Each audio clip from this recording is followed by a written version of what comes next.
Welcome to Living Your Greatness.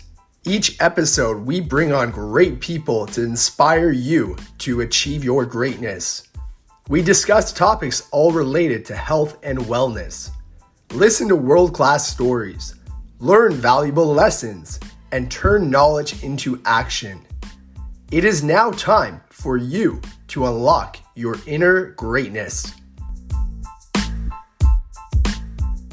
Welcome back, everyone, to another episode of Living Your Greatness. This is your host, Ben Mummy, and today we have a new guest to the show, and his name is David Arsenault.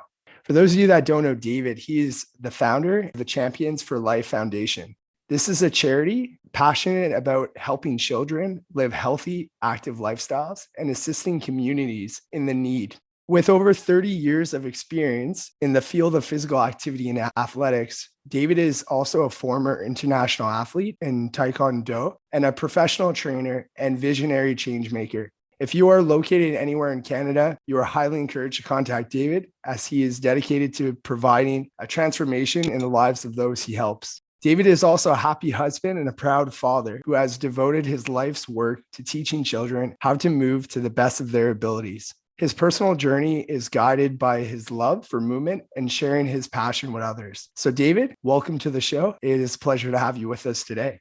Thank you, Ben. It's an honor to be on your show. I love to have amazing discussions, especially with great people like yourself. We've known each other for a little while, so this is a blast. When you invited me on, I was so excited. Absolutely, David. Yeah, no, I'm super pumped to hop into this discussion, and also for me too. It's cool because you've also been a mentor as well as acquaintance for myself. So it's a pleasure to have you here. So David, let's kind of get kicking here. Tell us a little bit about yourself. Where did you spend your formative years growing up in Canada, and what inspired you to become a world-class international athlete? So I grew up right under the flight path of the Dorval Airport, or now called the Pierre Elliott Trudeau Airport. So in Montreal, Quebec, Canada, North America, the world. And I would say, I grew up so I'm 50 years old now, born in 71, grew up at a time where, kids played outside. I had two older brothers. They were amazing athletes, baseball, soccer, great hockey players, both played in, junior major, high levels. And I was kind of following in their footsteps. And I grew up much like many kids, outside, coming in after dark or when the parents called you in, and played. And then I went to high school. Local high school, walked to high school, went to university or college or CEGEP here, and then university in Montreal at Concordia, studied exercise science. And this is where I've made my life. And I still live in the same area in Montreal, in the West Island of Montreal, and have two kids now, 18 and 17, a boy and a girl. I've been with my partner for 30 years, my first girlfriend, the love of my life. I met her when I was 19 years old. And I've been teaching Taekwondo for 30 years. And I've had multiple, I would say multiple businesses, or I've had different careers throughout my life. And they've all been around health, physical activity, athletics, performance, so this is how I spend my time. Awesome, David. Well, thanks for giving kind of that background, just so everyone has a better idea of who you are and also where you're from. I actually want to just dig in first here with, how did Taekwondo come into your life? And did you have any coaches who helped you fall in love with this sport? Absolutely. I was 13.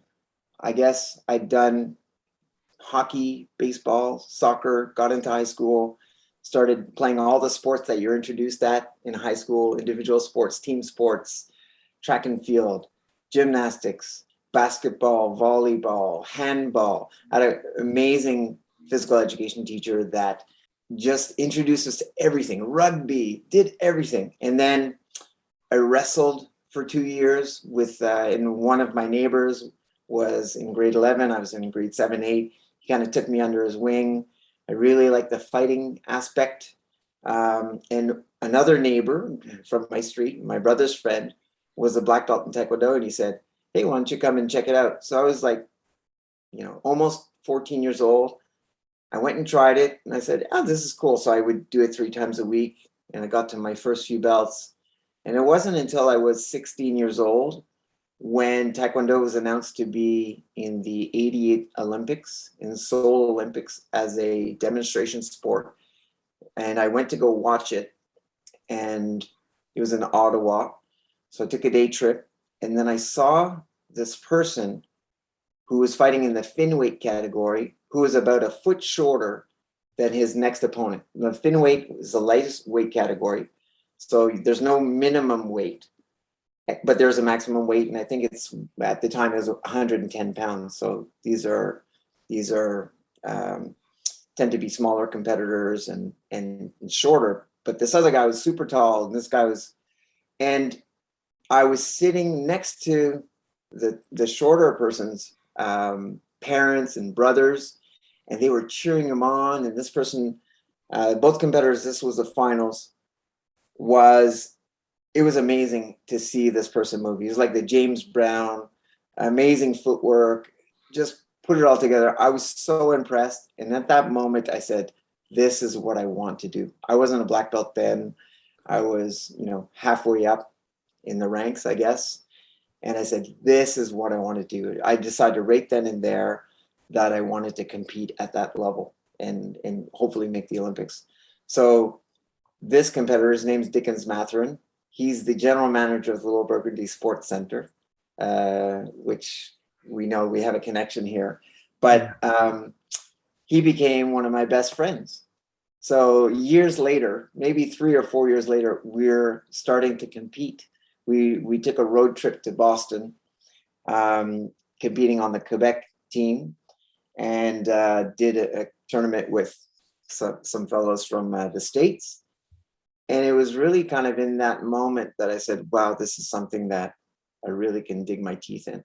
And so 16 is an age where you start specializing a little bit more. And without realizing it, I had all the space and all these activities that I'd done before. But then I devoted myself. And from that moment, I would train 2 to 6 hours a day, every day, 6, 7 days a week. And until I became black belt at 18, or I would say from the age of 18, would start, really was training quite a bit, made provincial team. Took me 10 years to actually make the national team. I'd done some international competitions along the way, but I was on the national team, competed at the Pan Am's, Pan American Taekwondo Championships in Aruba, did the US Open in Las Vegas. I did the US Opens in previous years, and the World Cup in Vietnam. So I did quite well in those. And at the end of my stint as an athlete, I guess, I had built myself up, went to Concordia University, studied exercise science to better myself as an athlete, my knowledge. And so that's how I kind of got the Taekwondo bug. And from the moment I had my black belt, I started teaching Taekwondo. And I haven't stopped. I still teach Taekwondo to kids and teens and adults 3 times a week. And in fact, a lot of these kids that I was teaching at the time, they've now become teachers. So I'm their student. I get to participate. I don't have to teach every single class. So we offer 3 classes a week, and I teach one, and I can participate in 1 or 2 others. So it's a blast. I love it. I have children that I had at the time who are older now and are bringing their children to the Taekwondo classes. It's just a blast. Imagine doing something for 30 years and it just paying so many dividends back in terms of community, in terms of the bonds that it allows you to make. So it's right near where I was born and where I've grown up and where I still live today. And And so, Taekwondo has been an amazing athletic journey, but my biggest success by far is this community that I get to continue to enjoy, That's awesome, David. Thanks for sharing us the whole background of how you kind of fell in love with the sport and how it stuck with you. There's always so many activities, right, that we get exposed to, or hopefully that we get exposed to. And obviously, kind of like you said there, when you had to make those decisions at a later age, you have to make a decision of what you can commit to. And it was cool to hear about how you kind of fell in love with it. So thanks again for sharing that. I also really enjoyed hearing about just like the whole community experience that it has had on you, as well as like the impact and even that whole cycle of now, there's individuals that you had an impact on, right, who were students of yours, and now you're the students of theirs. So that's awesome. And something that you touched on was, you talked about how you study kinesiology as well as exercise science at Concordia. And I know, when your athletic career came to an end, you also became a professional trainer, right? You worked with a lot of aspiring professional athletes, right? So there was also another community that you were really part of as well. So for example, I know you worked with, NHL superstars like Vincent Lecavalier or Matthew Lombardi. So what was it like coaching these athletes? And are there any athletes that I'm missing? Yeah. First of all, it was kind of at the end of my athletic career that a sports agent called me. And now I was not a professional trainer before. I was an athlete, and I trained with the Quebec Olympic weightlifting team. I would do track and field. I learned plyometrics. I learned, different training modalities for myself. And I suppose I was known in the area as an athlete. And this agent that called me, his name's Kent Hughes. He's actually the GM of the Montreal Canadiens now. So this agent had Matthew Lombardi, another player by the name of Nick Kuiper, Dan Hudgen, and Sean Collymore. And they were young. They were kind of in their 16, 17, 18 years old. And they weren't pros yet. He said, can you train these guys in the summer? And I said, sure. And I just won the Canadian Taekwondo Championships. So in my second match, I kicked somebody in the face, and their teeth went into my ankle. So to continue, the doctors stapled my skin together. I had 6 staples, and I had 3 more fights to do with 6 staples on my foot. So this was on Saturday. On Monday, I started training these young athletes at Monster Gym. So picture Monster Gym as a place where there's all these monsters walking around with big muscles. And I've never trained in a gym like that, but I didn't have a place, a studio. So I show up on crutches for their first training session. I sit them down in the locker room and I say, okay, guys, this is what we're going to do. I've just qualified for Pan Ams and Worlds, and I've got a rigorous competitive season. If you can follow me in the training, you will be better athletes, right? So we went into the gym. I dropped the crutches. I was jumping around, showing them how to do Olympic lifting, doing plyometrics with them, and they had to follow. So that basically, I recovered. It took about a week for the swelling to go down and stuff, and basically started to build out a methodology and looking at other trainers, gathering information. So I learned the base of anatomy, physiology, and I was honing my own athletic skills and trying to get knowledge from mentors like Scott Livingston, who trained the Montreal Canadiens at the time. He was at Concordia while I was a student. And so I had connected with him. So I was taking pieces, doing continuing education, and building up my toolkit. So after Matt Lombardi won the Memorial Cup in the Quebec Junior Major, at the end of that summer, they had some good results. So a young player by the name of Vincent Lecavalier, who was, I think, just 20 years old. He played 2 years in the National Hockey League. He was picked first overall when he was selected. And I had no idea who he was. I had no idea who these hockey players were. I was looking at hockey, all I was concerned about was, their performance, their attitude, and, tried to help them on their athletic journey. So I started training Vincent, and then lo and behold, more and more athletes were coming, and then starting to work with local athletes as well. So because this was my last year of competition, and at the end of the last year, I was like, okay, no more excuse. I can't be a poor athlete anymore. My wife, because we got married that year at the same time, she had a steady job, and I was living kind of like a starving artist. Well, a starving athlete. There was no money in sport at the time. You get government funding, but $200 a month doesn't take you very far. So then this was my new career. I jumped from being an athlete to now training athletes between the month of May and September.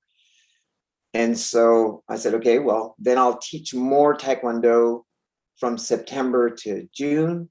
And I just tried to figure out how to make ends meet. Sometimes there'd be personal training clients during the year, but really in the summer at its peak, I said, okay, I got to make a business out of this. And I created a training studio.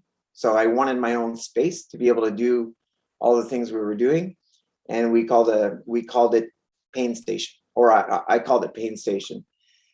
And at its peak, I think we were training upwards of 50 hockey players a day of various levels, from the age of 14 to, in their late 20s.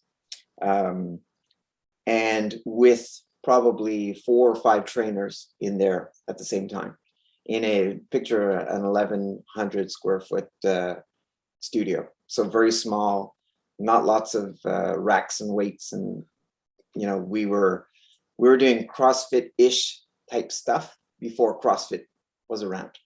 We were flipping tires. We were, slamming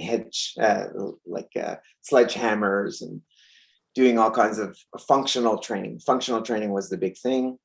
And we were combining functional training with athletic training, and collaborating already with sports psychologists, nutritionists, trying to create a performance team around the individual athletes, and have this amazing camaraderie, of athletes inspiring other athletes and supporting each other through this community of high performance, if you will.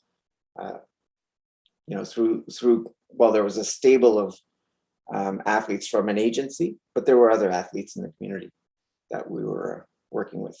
So that was Pain Station. It was a journey that lasted about, I'd say, 14, 15 years. Thanks for kind of sharing that with everyone. I actually feel like the pain just right now listening. It's really cool to hear how that started, especially, you went from just straight out an athlete, and then kind of, obviously you were scouted with kind of potential. And then you obviously took the opportunity through, just coaching experience, as well as learning, right, through your program to kind of get better and more knowledgeable, and collaborating and experimenting, right, and being innovative and creative. So that's awesome. After working though with, all these different athletes, what do you believe separates a good athlete from a great athlete? I think it's a process. So you're not born a great athlete. There's very few people who are born with, it's a little bit of a genetic lottery, where you're born, who your parents are, where you live.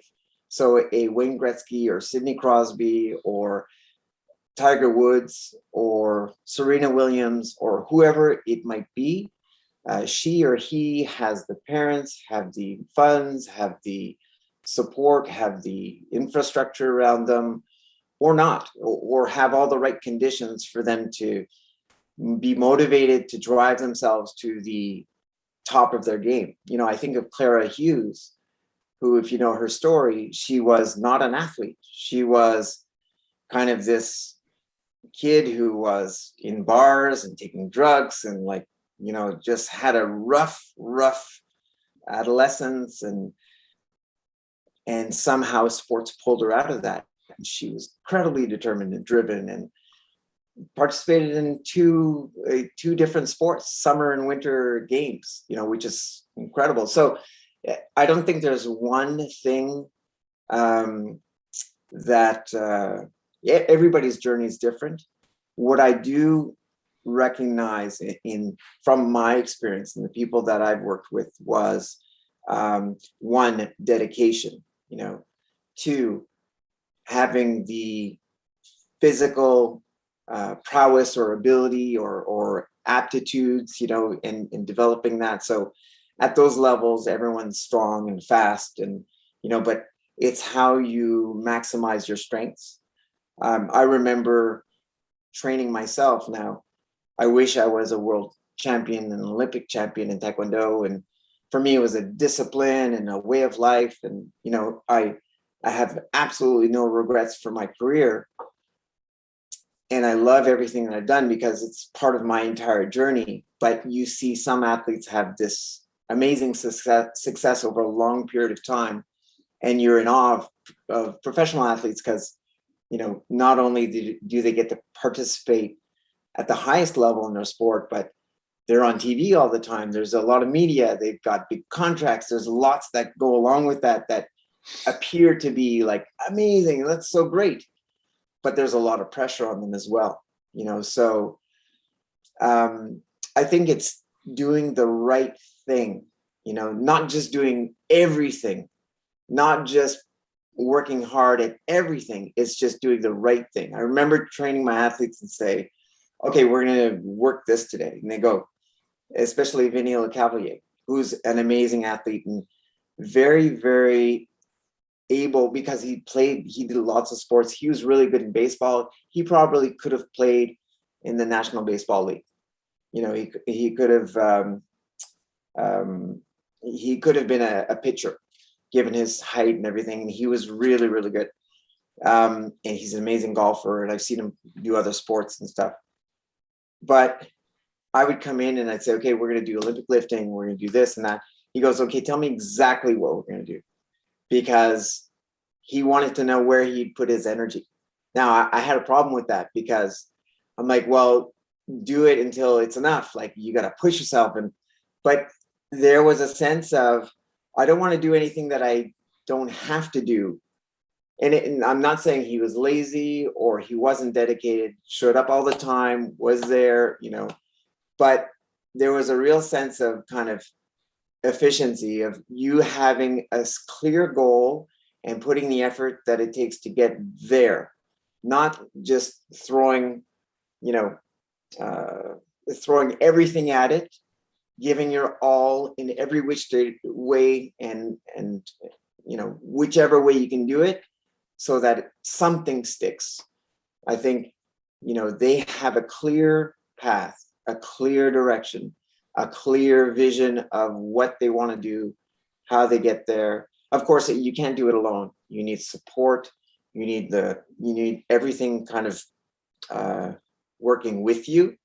And so for me, where I was trying to do everything I could to have success as an athlete, I found that the ones at the highest level had a clear direction.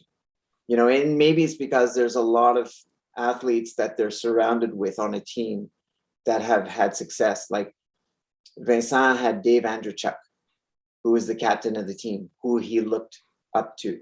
And Dave Andreychuk finished his last year Stanley Cup champion. And Vincent was there with him. And he had Martin St. Louis and he had other amazing players. But Dave Andreychuk was the leader, was the person who'd been there. He carved his teeth. He made his, and he was an older guy that knew exactly what it took to have success. So he didn't have the energy to burn it everywhere. There was a clear focus. So I found, even Matt Lombardi, who had an amazing, successful career in the NHL, 11 years playing, then finished its career in Switzerland, like amazing career. The average, I think, life of a NHLer, their career, not their life, but their career is probably like 3 years or 2.5 years, something like that. So to play 11 years in the NHL is tremendous. It's amazing. So he was same thing. Like, what do I need to do? What's that thing that I need to do to move forward? Don't just have me do anything, And so I think that you have to win the genetic lottery. You have to be well supported, but you need to know where you're going. You need to have a vision. You need to have something that drives you to your objectives and your goals. That motivates you to get up every time, that has you work towards these objectives. Because if you don't see the path, then you don't feel like you're working towards something.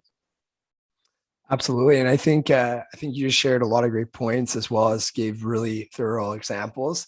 And it actually makes me think, especially when you were talking about vision or being very specific, right? Knowing your why, knowing your how, and knowing your what. I think a big thing was practicing deliberately, right? And any expert performer, whether it's an elite athlete, who reaches like the top of their game, yes, it's crucial for them to have an incredible coach or mentor, or maybe be exposed to the sport at an early age, but also training deliberately. So then it's not just putting in the hours and making like the same mistakes, but also to the point where, kind of like you said, they know why they're doing it, and they get more fulfillment when they fail or succeed as they're getting better, and kind of enjoying that process. So I appreciate that answer there, David. And again, it was really nice to hear all those examples. I do want to transition, because I know over the last decade, you've kind of now turned into a social entrepreneur. And I think that's great. And I know your mission is to help children develop physical literacy. So before we get into your organization, what is physical literacy? I'll tell it, the standard definition, and then what it means to me. So it's the ability to move well. So your movement competency and the knowledge that goes with that. So what's up, what's down, what's sideways, what's a ball, what is bounce, what is pass, so your ability to move, the knowledge around moving, the confidence that comes when you've acquired this competence, and then the motivation, because now you're confident, you can do something, now you're motivated to play or participate or do something physically active, and all of that being part of your healthy lifestyle, or part of a healthy lifestyle. So competence, knowledge, competence, knowledge, confidence, motivation, and part of a healthy lifestyle. Now, for me, literacy is you learn words when you're young. Then these words become phrases. So you learn mama, papa, go, come, hug, kiss, whatever, then you develop this vocabulary. And with this vocabulary at the highest level, it's like Shakespeare. How can Shakespeare wield those words to give it so much meaning? Talk about love and fear, and, be able to express through language. And on the other end, on the receiving end, how can we use language to interpret Shakespeare's words, or the words of your favorite song, or a poem, or just to be able to express emotion between people and communicate? So it's this communication and expression that is the power of literacy. We want people that are in impoverished situations to educate themselves, to lift themselves out. We want to give them a hand up. So physical literacy is the same thing. We want to increase this movement vocabulary, so that the richer our vocabulary is, the more we can actually express ourselves through movement. And our expression comes in hiking, skiing, whether it's a recreational or competitive sport or recreational activity. We do these things ultimately because they please us. They make us happy. hopefully a hockey player that's playing at the highest level in the NHL, or any athlete for that matter, they're at that level because that's the level of challenge that really gets them going, that motivates them. We want to work in that zone of proximal development.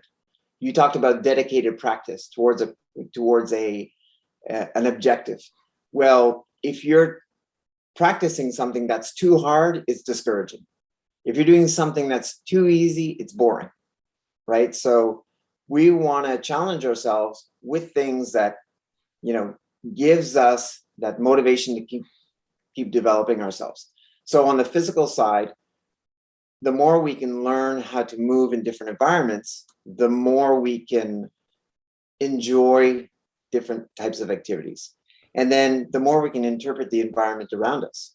So how do we do different things in different games? So it allows us to share that experience either with nature, with another person, by ourselves, or with a group of people.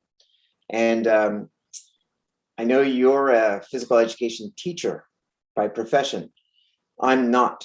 So, but for me, physical education has given me so much in my life, and I see it as being so important, that physical literacy is a cornerstone it's a part of physical education.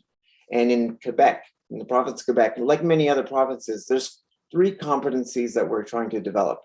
The first is learning to move well for different purposes. So learning to throw, jump, hop, skip, and learning the skills that it takes in physical education to participate in sports and recreational activities. The second part is the social interaction and how we organize ourselves around activity. Let's organize ourselves to do a dance. Let's organize ourselves to go do a hike. Let's set rules, have officials, and a system to play sports. So that's all very powerful. Sportsmanship, collaboration, helping each other. That's a very, very important part of who we are as people. Then the last part is, well, we take the first 2, the learning to move, socializing, and that all has to be part of a healthy and active lifestyle. And what does that mean? Well, that means hydrating yourself, eating well, sleeping well, and for mental health, physical health, emotional health, this all goes together. And to me, these 3 things are the most important things that an individual should learn throughout their lives. So it should be in the top 3 priorities of school. So I'm a strong advocate for physical education every day by professionals in schools, from kindergarten all the way up to the highest levels of school, to university. So because if we want to be healthy as a nation, if we want people that are healthy of mind, body, and spirit, part of that equation is moving. And it's not just sports. It's so much more than sports. Sports is one vehicle for people to be challenged in their proximal level of development. So if you're high level performing, then you should be performing with those people if that makes you happy. Or maybe you're coaching or helping others learn, and you're creating your own community like I have through Taekwondo. So I think that, right now in schools, we have literacy, numeracy, the big subjects, right? And we're always trying to do better with those. But I think we're missing the boat, because if children, and if we're all healthier, then our minds will be better at absorbing the information. We'll be better connected socially, because guess what? If you could be a good sport and good leader and collaborate well with people, well, how are you going to be when you collaborate on projects and you build presentations and you debate and so for me, it's such an important thing. So physical literacy, that's the mission of our foundation, is to help young children from the age of 4 to 8 develop their physical literacy so they can start their life with a set of skills that will serve them later so that they can be healthy and active for life.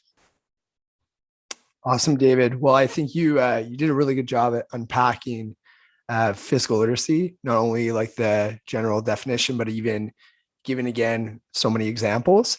But I do now want to focus on, your foundation, which is Champions for Life.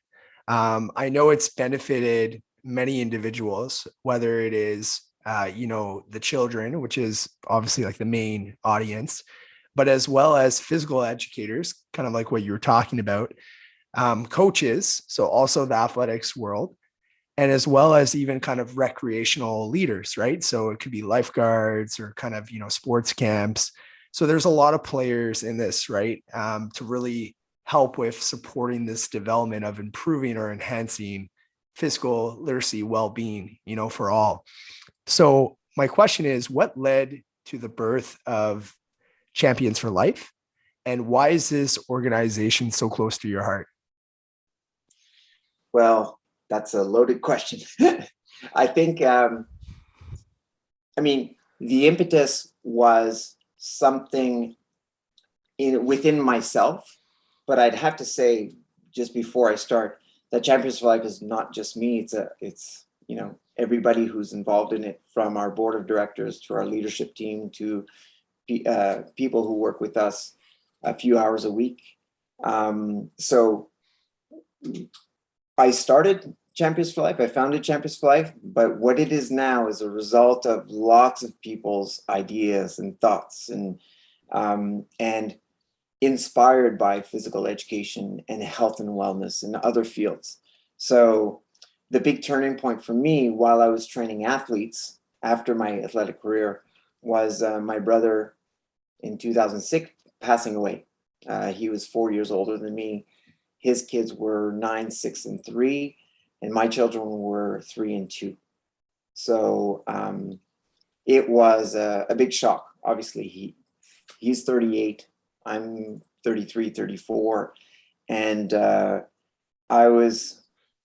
we raised money for the West Island Palliative Care, where he passed away, a beautiful place that really dignifies life and supports families through these very tough times. And then we raised money for the Dorval Youth Athletic Trust Fund because my brother was very athletic and our families are active. And we said, this just feels right. So in doing those actions, I felt like, wow, this really feels good for me to give back in this way. I've been teaching Taekwondo recreationally, and it's a nonprofit Taekwondo school, but this was something of a different nature. And so a friend of my brother's hooked up with me and said, listen, I see you're doing some stuff kind of in your brother's memory. Let me help you out. So we started a nonprofit, and that nonprofit started focusing on certain issues, which were around physical activity levels in Canada. And we saw a stat that in 2015, Stats Canada there was 84% of children, which is good, were doing 180 minutes of physical activity. But these are kids that before they get into school. So they're at home or they're at daycare and they go to the park and they play around and they're not sitting in schools. And then, however, that stat drops to 14% for children 5 to 17 years old. And 14%, imagine, are not doing 60 minutes a day of moderate to vigorous physical activity. So it's like, wow, there's a huge cliff there. And there's other cliffs. There's another cliff at around puberty as well, and dropping out of sports and physical activity. But I love young kids. So I said, wow, got to do something about this. So therefore, what was born was, okay, how am I going to use my skills and my talent to get people to come in, and we'll design and develop a program together, and we'll do a pilot, and we'll start with 6 schools. So it was Catherine Baker. It was Megan Macro, who I know, these are people that you know, Joanne Lawson, and myself so these are all 3 physical education teachers that are have their hearts in the right place. They already have full-time jobs. They're working. They're helping.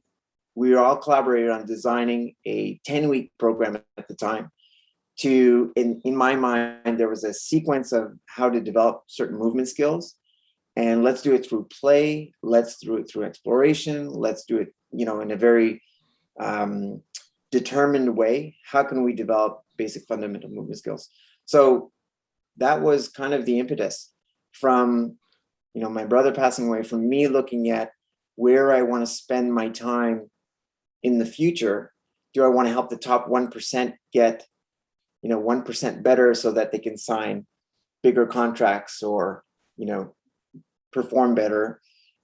There was a growing number of really qualified trainers, and the training community in Montreal was getting stronger. And not that I felt like I had competition, but I felt like there was an area where my skills and my talents could be put to better use. And so I made the jump. I said, so the first year we piloted in 6 schools. It was just a pet project for me. Then the second year was 16 schools. Then it grew 36, 56, 88. And it was in 2015, the Montreal Canadiens Children's Foundation gave me a call, Lucie Boivin from the foundation. She said, "Oh, I've heard you have this great program. Can we come by and see it?" And I said, "Absolutely." And so they came by. They said, "Well, we really like what we see. Let's sit down and craft a partnership together." So they've been our lead partner for the past 6 years, and they've helped us scale. They've given us lots of support. And I'm very happy to say that we have a presence, or we're reaching over 500 schools in the province of Quebec alone as of this year. So the inspiration was the whole idea of physical literacy and empowering children, especially in low socioeconomic communities and children facing barriers for reasons that, they have less access, they have less opportunities to develop their physical literacy and to participate in physical activity, maybe because they're in rural communities or because they are in inner city, maybe because of financial resources, maybe because a lot of single moms or single parents, and so we were targeting especially the certain communities. Awesome, David. Well, thank you very much for kind of sharing the whole story and kind of development of Champions for Life. It was really cool to really hear about how it evolved and changed. And congratulations to again, your whole team, right, on that come to life. And my next question that kind of leads from this is, what motivated you to take the steps you have taken to realize that innovation and social entrepreneurship accomplishments you have attained? Yeah, I think the entrepreneurship part was a natural one for me because I didn't see myself working in a 9-to-5 training 4 to 6 hours a day. So when I got into university and I got into the program that I got into, and I said, okay, what's my next step after I graduate from exercise science? Because I still want to be an athlete. And so I said, okay, I've got to be creative. I've got to create the opportunities for myself to be able to work, sustain myself, and to reach my goals. So, and then Pain Station kind of was born out after my career.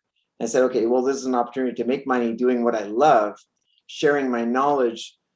So how, and having trainers and, the whole learning of how to figure out how to have a stable of athletes and move them all forward in their objectives. And so it was a tremendous learning opportunity.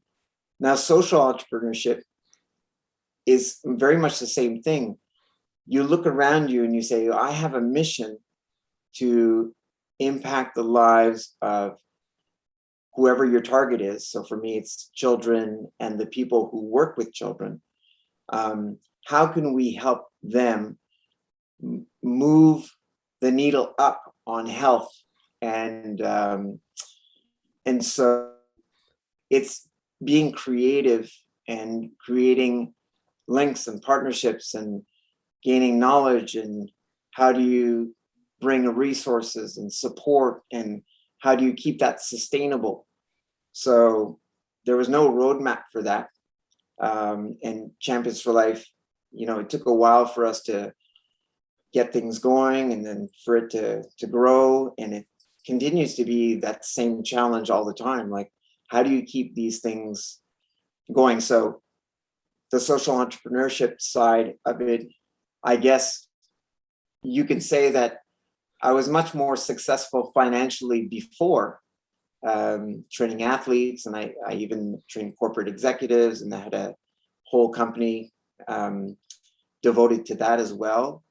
And yes, financially, it was doing well.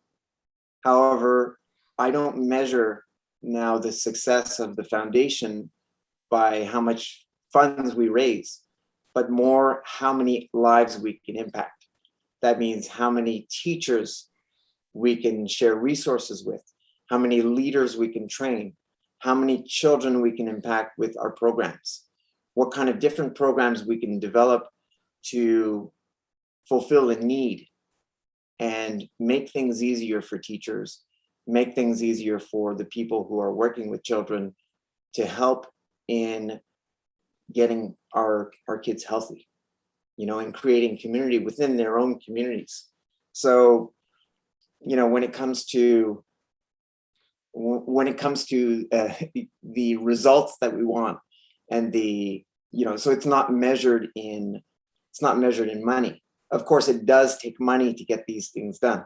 You need to have dedicated staff that make sure that these things get done. You need to support the communities.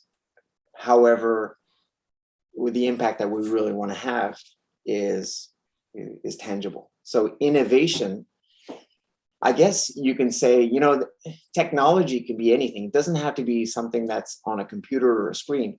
A technology is it's something, it's a system that helps you achieve a goal. So in terms of the way that we progress skills, and then how we deliver that and train people is, in the beginning, it was manuals. It was, books.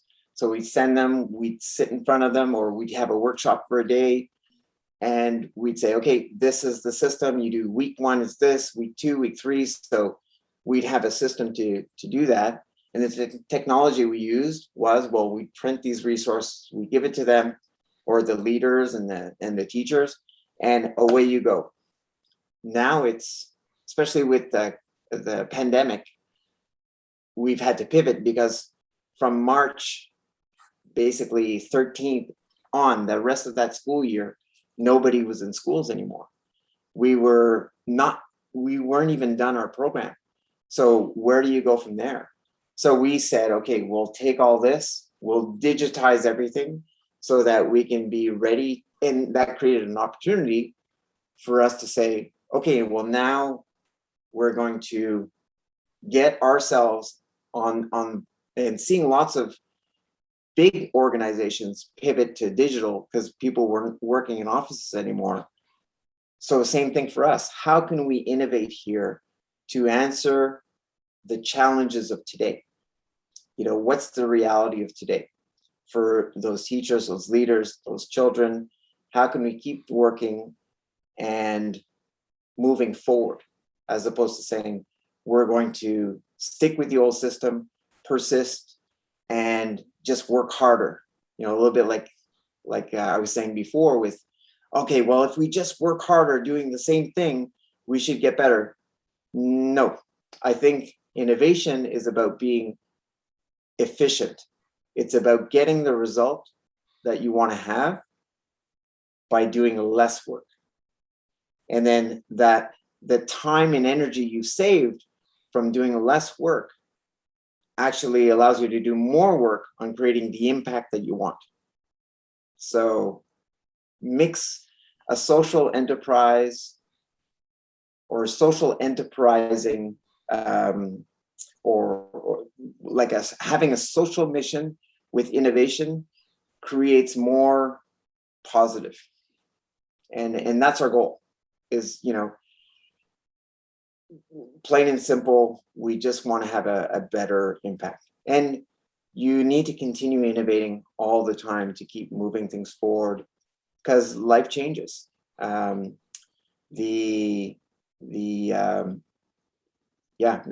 Everybody is wired differently than they were when I was growing up. I played outside 6 to 8 hours a day, every day.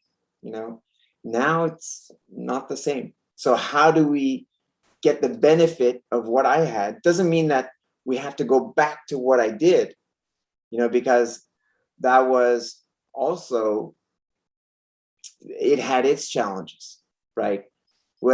Back at the time, and I'm going to say my parents were married. They stuck together. They were very religious. So if they got divorced, it wasn't accepted. Like, so divorce rates weren't, but now divorce rates are above 50%. So, and kids do 1 week at one parent's house and another week at another parent's house. How do you have time to make friends in your neighborhood? And then there's so much organized activity. They shuffle them here and then they shuffle them there. And then, or, in the reality of some kids in schools they show up at 7 a.m. when the doors open, and then they leave at 6 p.m. And the single mom picks them up, goes home after a full day's work. Maybe she has 2 jobs. Maybe she doesn't have a job. Maybe that child is living with a grandparent. So we're going to have to innovate big time for the reality that we face today. Because I think the challenges that we have today, if we use the methods and the thinking that we had yesterday, we're not going to cut it. We're going to get blown away. And what we have competing against us now are the Googles and the Amazons, and they're innovating a lot faster than our education system is innovating, a lot faster than our health systems are innovating. And yes, there's innovation in those categories as well. But I think it's the responsibility of those big corporations. And I'm not saying they're bad. Like, we use the Google Suite because they sponsor all charities. So we have this tremendous platform that we leverage to design all our stuff and share materials and share with our leaders. And that's great. But we're barely keeping up from a system point of view in our school systems and in our health systems. We're barely keeping up, or we're not. I was speaking with a grade 1 teacher yesterday, saying that, I'm managing. I've got the online and in-person thing going, but the tough thing now is that half my students are at home because they have COVID, and the other half are in class. In any normal circumstance, that teacher, if all the children are in class all the time, they're in over their heads all the time. You see teachers in schools, they are completely swamped. Now imagine you add an element that one child has to quarantine at home for 6 days or a week or 4 days or whatever the guidelines are. And then 2 days later, you have another child that has a quarantine. And how do you manage that? It's just unsustainable. So I think that you talk about innovation. It's time for major innovation. It's time for us to support the bigger systems that are really sustaining our societies. Absolutely, David. And I think you touched on a lot of great points there. Specifically, even when you were bringing up countless of examples of kind of technology and how it's coming into our lives. And, a good example is, I can't remember what the stats were, but even when Pokemon Go came out, I think, let's see, that would have been in 2015. Yeah. They were saying it was having such an impact on physical activity levels for kids, and it seemed like a game and fun. And now, pretty much 7 years later, there's talk about virtual reality and all these things. And I know these are just some uses of technology. I know your point was more innovation in general, how we have to keep adapting and kind of changing to have this impact. So you brought up a lot of great points. Something that I do want to ask you, though, is what barriers have you had to overcome personally and professionally? And how did you do this? We've heard today about a lot of your successes, but I'm curious to hear about more the challenges that you had to overcome. Wow. That's such a huge question because there's so many challenges and so many challenges at different stages of my life that I've been up for and others that I had not. I was not up for the challenge of seeing my brother die. And so that was a tremendously difficult period, like to be there for the family. My kids are 3 and 2. His kids are young. I'm not sleeping because my kids are not sleeping. Like everything's new. And I'm running this growing business. So there's only certain bandwidth and only certain, lack of sleep you could have. So I think that was a really tough period in my life. And you can't discount these periods, while you're trying to grow and while you're trying to.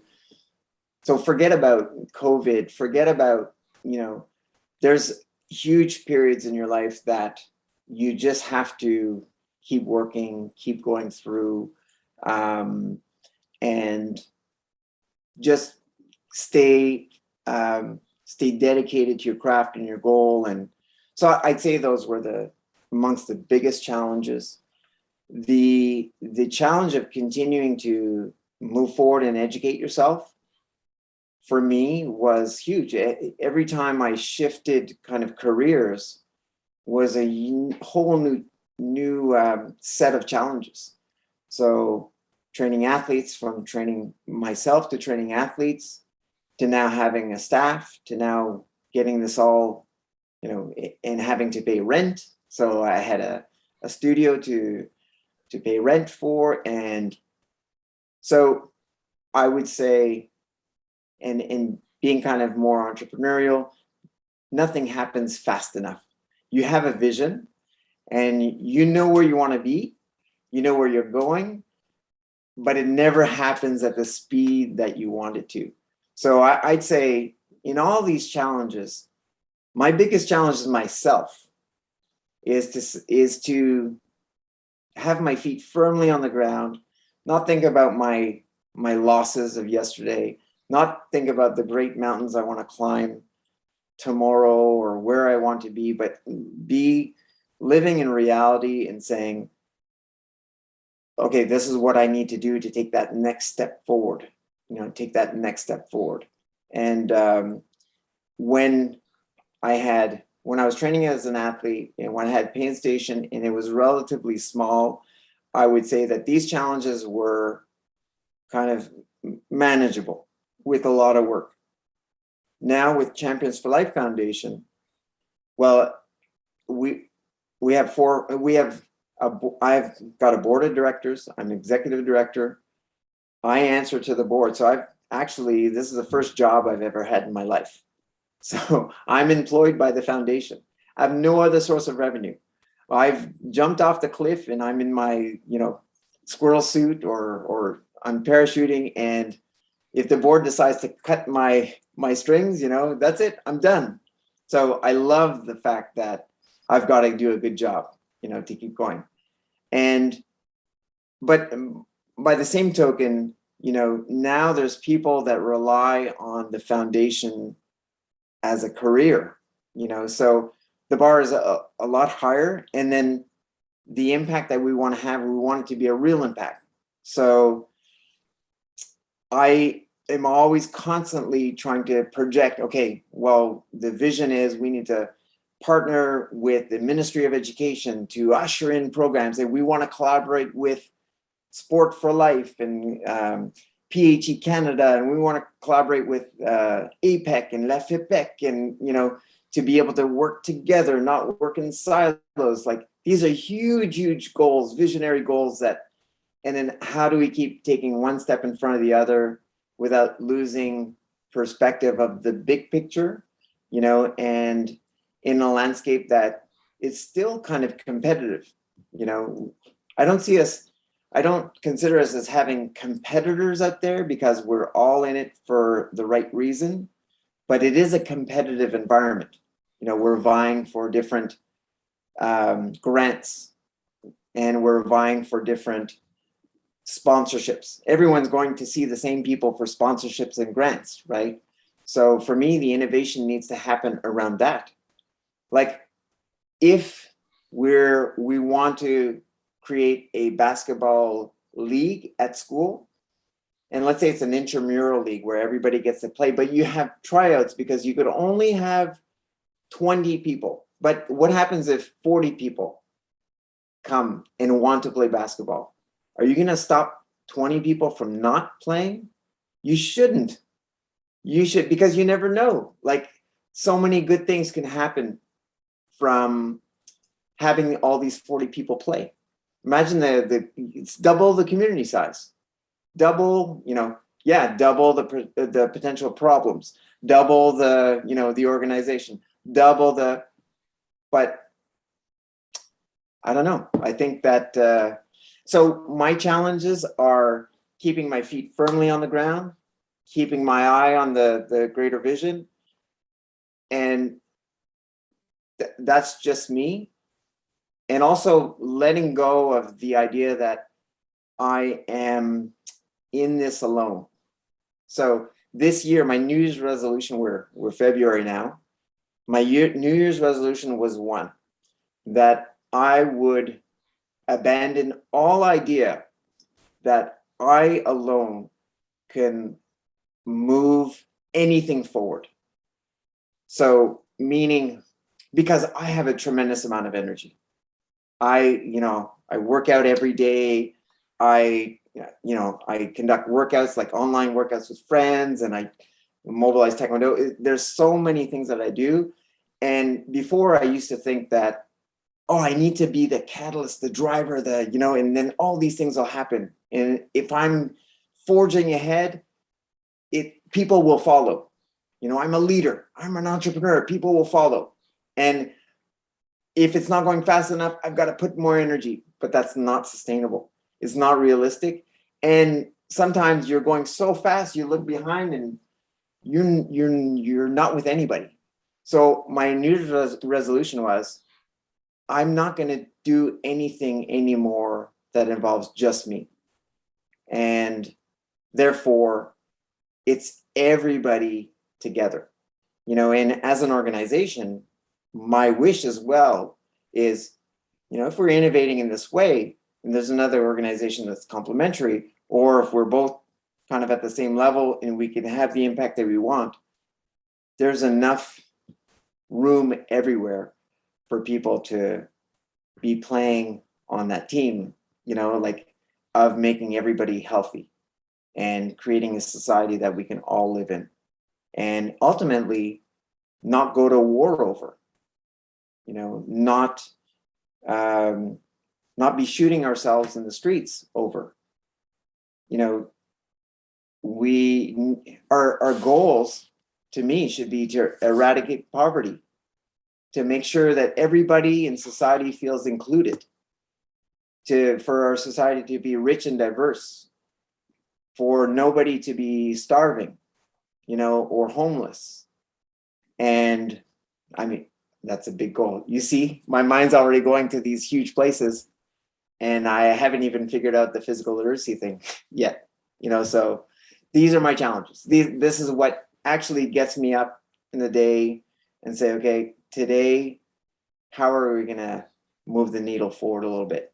First off, I just want to say that I admire your passion there, and you kind of shared, some personal, emotional aspects of kind of your life. So I'm happy that you feel comfortable, on this podcast, to be able to expose that, and as well as even within your profession, right? And I think something that a lot of entrepreneurs kind of forget or need like a daily reminder is we have these great ideas, we have these great visions, And most likely, if we stick with it and we believe in it, it will come true. But we have to enjoy the process. We have to enjoy the process from starting at 1 and then going to 2 and then, getting bigger. And then kind of like you said, there's more challenges as you kind of grow, but it's slowing down sometimes to rethink and ask better questions so we could get better results, but enjoying that constant evolution, where there's going to be a setback, and to enjoy that experience because it teaches you a lot of not only entrepreneurship or innovation, but even life as well too, right? So David, I kind of want to lead to another question. What recommendations do you have for fostering more creativity, innovation, or entrepreneurship in schools, society, and organizations? Wow, great question. I think that, first of all, creativity starts with listening.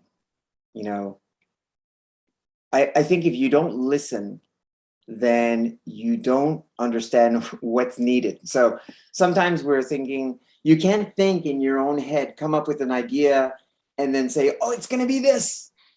But if it doesn't resonate with anybody in the reality that you're in, then no one's going to, they're all going to look at you and say, you're crazy. It has to appeal to a good number of people, and it has to be different than what's there already. So it starts kind of with vision, so that creativity is, we can be creative in many ways. You can create abstract art that no one will understand and say, well, that's really creative. But I think the genius in creativity, like if you think of Steve Jobs and the phone, saying, well, I don't want any buttons. Well, what do you mean you don't want any buttons? You got to press the numbers well, you press the screen. Well, how do you do that? Well, I don't know. Let's figure it out. And how do you, from the fonts to you mean you press on an icon and that'll bring you to somewhere that, that's creativity in a way that listens to the needs of the people and the needs of society, or how do we make lives better for ourselves? And so you got to have your eyes and ears open, and you got to think, okay, how can we do better? So our mascot's name is Kaizen, and that is a Japanese term. It's a industrial Japanese workers term for every day we show up at work and we try to improve our processes and our way of working. But it's a very kind of Asian type of philosophy. Like together we try to improve ourselves in every way forward. We keep moving forward, and as we grow. So what a better name for a mascot, in my opinion, for children who are growing and learning every day. And to me, that the physical literacy is all about creation. It's all about learning skills to then be creative in this world. So if you can be creative with how you move, then you can be creative with how you think. Then you can be creative with how you feel. So, the mind, the body, the spirit is present in everything that we do. There is a spirit behind the iPhone, right? There is a sense and a feel in a product. But that sense and feel is even stronger in nature and in real people. And I think that seeing everybody is creative. Everybody has that potential to move others. That's what parents do. They give birth to kids. That's a miracle right there.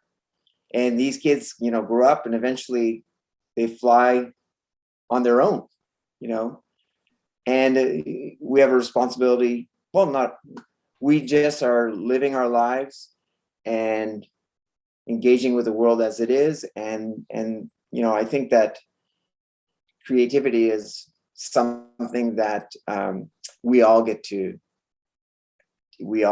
participate in, and we all get to cherish. And I think that, I don't know if I'm quite answering your question, But for me, it's a question of listening first, seeing how am I going to negotiate or navigate through life.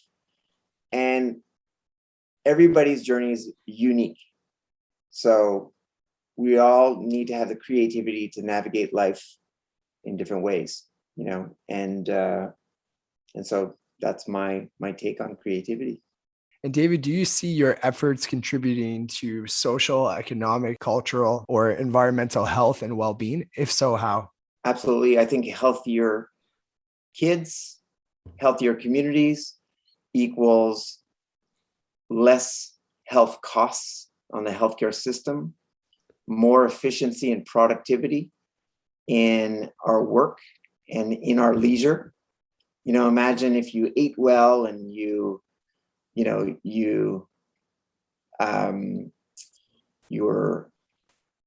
well, there'll be less violence, there'll be less conflict, there'll be will be living their true potential and not needing to crave things that they don't need. So when you eat junk food, you just want to eat more, because one is, it's kind of addictive in its taste and the chemistry of it and everything, but really it is not nourishing you. So if it's not nourishing you, then it's saying, your body's saying, I need to eat more, because if there's only a little bit of quality in this, then I need to eat a lot of it, right? But if you eat something that is nourishing, you don't need to eat as much of it, and your body gets satiated. But what happens is, with the junk food or the food that doesn't have quality, your body can't recognize whether, it is, they can't make the difference between, oh, it tastes good versus it's nourishing for me. So it makes you numb to your real senses, which is, I've eaten enough. Now I'm energized. Now I can, so what we get is, you eat bad, you have a crash, then you need another pick me up, like using drugs, use a little bit. Okay, it's fun. But then the next time, oh, I need a little bit more. And then that's a vicious cycle that just, we know where that goes.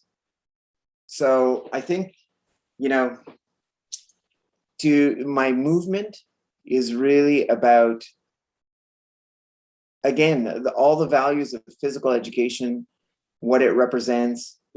I'm really focused on the younger children. Really, this could be a talk about everybody, but we have a focus on this population and trying to solve this issue of when children enter school and giving them a great start from kindergarten to grade 2, from the age of 4 to 8 in Quebec and across Canada.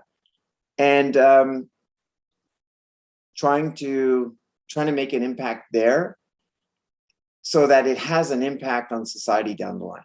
Absolutely. Awesome, David. And you know what? I think something that I'm getting at as well is early exposure. I had spoken about it earlier on the podcast there when we were talking about an athlete and getting to, a high level, right? But if we think about anyone succeeding in life, right? So if we look at these children that you're trying to make more physically literate, and actually make them physically literate for life, right? So they have good values and all that stuff. To ensure that happens, early exposure is a huge impact and kind of component. Now, it's not the only component, right? We had spoken about before how coaches, parents, teachers are part of it, deliberate practice is part of it, but this is definitely an area where you are having the opportunity to have that change. So I think that's amazing. So something I want to transition here, David, is, as you know, the purpose of this podcast is to inspire people to achieve greatness and enhance their overall personal well-being. So what is your definition of greatness? I think it's living your true purpose. And first, it starts with yourself. So taking care of your body, your mind, and your spirit. And that might mean, when I'm 85 years old, I'm not going to be kicking and doing the splits and doing flips and all that stuff. So at 85, I hope to be playing hockey. It's a little more gentle on the body than I hope to be golfing. I always joke with my wife that, I'd love to lawn bowl with those seniors over there. She's like, "Are you crazy?" I'm like, "No, that's going to be me over there." Like engaged in my community, engaged with my family. Hopefully I've got grandkids and great grandkids, and, just living a full life and feeling fulfilled through that, and being able to give back and being able to receive kind of the fruit of everybody that you meet and that surrounds you. So I've got a good friend, Donald Cormier, from New Brunswick, who says, there's 4 things, kid, talking to his children, that I want you to remember. Okay, make your bed. You heard that colonel's speech or whatever, that general speech. Make your bed, clean around your bed, take care of business, and surround yourself with good people who have your back. So for me, success is kind of taking care of business. That means brush your teeth. That means work, to put food on the table, to have shelter, to support your family, to whatever, to educate yourself, everything that you need to do to have a productive life. And, that doesn't mean a life of excess, or if that's what motivates you, that's like an athlete playing at the highest level. If you're an amazing financial advisor and you have a ton of clients and it brings you lots of money, I'm very happy for you, but I think you get real fulfillment by not just having these talents, but being able to share these with your family and your community. And to me, that's what great success is, being of healthy mind, body, and spirit. And listen, if you're born, or if you have an accident and you have no more function of your legs, well, that means from that point on, how can you have the best function of your torso, your upper body, use the skills and the abilities that you have to the best of your ability. Surround yourself with good people to support your journey. And, the better you're off, the more you can help others. And I think that it's a true indication of somebody who is whole and who is in a good place when they could be doing positive things for other people. And really, that's a true expression of beauty and of success. When a rose grows and it blossoms and you get to appreciate it and you smell it and you see it for its beauty, it is in full, trees, beautiful, you see this in nature all the time. And there's a symbiosis, and there's a relationship between nature and the elements, and you see beauty, right? So that's what we want. I'll give you some. So in the belts in Taekwondo, I'll explain what the belts, like the belt system in order, and then how I explain it to my Taekwondo students. First is the white belt, and that represents potential. So it's like white light coming through a prism that can become multiple colors, like the colors of the rainbow. So from this, and if you do the opposite, if you take all the colors and you shine them in on one point, that point is a white light. So white is the beginning. It's the ultimate, it's infinite potential. Then there's yellow belt. So that's like a seed that you plant. So like a yellow seed. The next thing is a plant that grows from that seed. That plant is green. And then that plant is growing to the sky. So it's reaching up, it's having aspirations. The sky is blue. So the next belt is blue. Then the plant blossoms into a beautiful flower. And that flower is red. So we've got white, yellow, green, blue, red, and then it's black. And I always ask my students, well, what's black? And then they go, and then it clicks. Black is the earth. So the flower dies and it becomes part of the earth to nourish all the other seeds that are coming up. So that we have this circle of life. where, success is not a place that you achieve. It's where you are in this journey, and that you're living the full potential of what that means. So when you're white, you're innocent. It's the beginning of your journey. You have infinite potential. When you're yellow, you're a seed. You can't be a flower. You're just a seed, but be the best seed that you can be. We all want to get to black, but black is the end. Black is giving back. Black is, it's the whole journey having been accomplished. But neither one of these things happen without the other.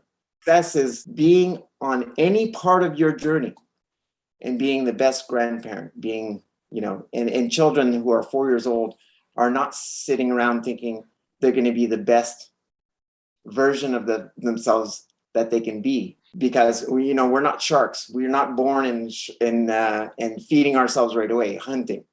It takes a long time to nurture a human being. It takes a long time for the brain to develop fully, for the body to develop fully. So we have a responsibility to our children, and we have a responsibility to our seniors, right? And in between, well, we work, we have families, we have, So anyway, success for me is being the best at what you can be at the time you're doing it. Awesome, David. Thanks for sharing that definition. And I really enjoyed listening to that analogy as well, too, right? That whole circle of life and, not just reaching your own potential, but then also giving it back, right? And seeing it continue and just continue and continue and continue. So, David, who is a future guest that you would like to see on this show? Oh, my goodness. I'd love to see like a Catherine Baker. I'd love to see, there's so many successful people that, come from all kinds of walks of life, from athletes to entrepreneurs to people who've been, a nurse for 30 years, or I'll send you a list for sure. But I'm thinking of people like my wife, who is a successful entrepreneur. She's got a home decor design or a home design business. And she had a retail store for many years and had partners and had always been wanting to grow and scale her business in different ways. And her partners were more on the side of just continuing to run the retail. So she took a big risk and started her own business. It's called Lux Decor. And now she has 25 employees. She's living her dream, she's growing into the vision that she was projecting. She's been incredibly courageous. She has a company with a mission, a vision, values. Everybody lives those values in the organization. I think, anybody who is living kind of a higher purpose or driving a higher purpose is right up the alley, of being interviewed by you, and has a tremendous amount to share. And there's a lot of those people out there. Yeah, thanks a lot for sharing a couple names, and I will definitely let you know when I have one of them on and pass it your way. So you could have that opportunity as well to not just be an incredible guest, but also have that opportunity to be a listener as well too. So David, where's the best place for our listeners to connect with you online? LinkedIn. I look at my LinkedIn every day. I'm not big on social media. I try to be, but to be honest, LinkedIn is where. So if you look up David Arsenault, Champions for Life, you'll find me there. You can reach me directly at my email, d.arsenault, ARSENAULT, at championsforlife.ca. That's champions with an S, FORLIFE.ca. I literally connect with 2 or 3 people every week for a half hour around the world. So in the States, in Europe, people who just reach out to me through LinkedIn and say, hey, I see your profile. That's interesting. How can I, I'd love to learn more and share about what I do. So I have lots of these conversations every week, and it really, it's inspiring, because you see lots of people with different ideas and visions. And so feel free to reach out. We're always looking for volunteers. We're always looking for donations for sure. We're always looking to collaborate as well. So if any of the things that I say, or if anything that Champions for Life resonates with your organization or your mission, where we share all our stuff, we collaborate, we're really keen on helping out and doing our social mission. That's awesome, David. So I will be sure to add that to the podcast notes. And David, I want to take this last moment to really thank you for being here today. You've been very generous with your time. You shared a lot of experience as well as wisdom, whether it was your athletic career or your entrepreneur journey. And I'm really grateful and happy that we had this chance to be able to have this discussion. And I just want to end off just by also saying that this is also episode number 50. So it was also exciting to have you on, to celebrate the big 5-0. So yeah, David, thanks again for being here today. Ben, it's amazing that I didn't make that connection.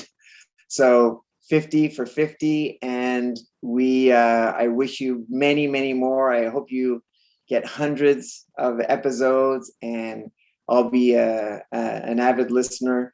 And I really have appreciated your journey. We've worked together in the past. We've known each other for a while now, and I can't wait to see what life has in store for you. Thank you for listening to the Living Your Greatness podcast. If this show has added value, please subscribe, leave a rating, and make a review.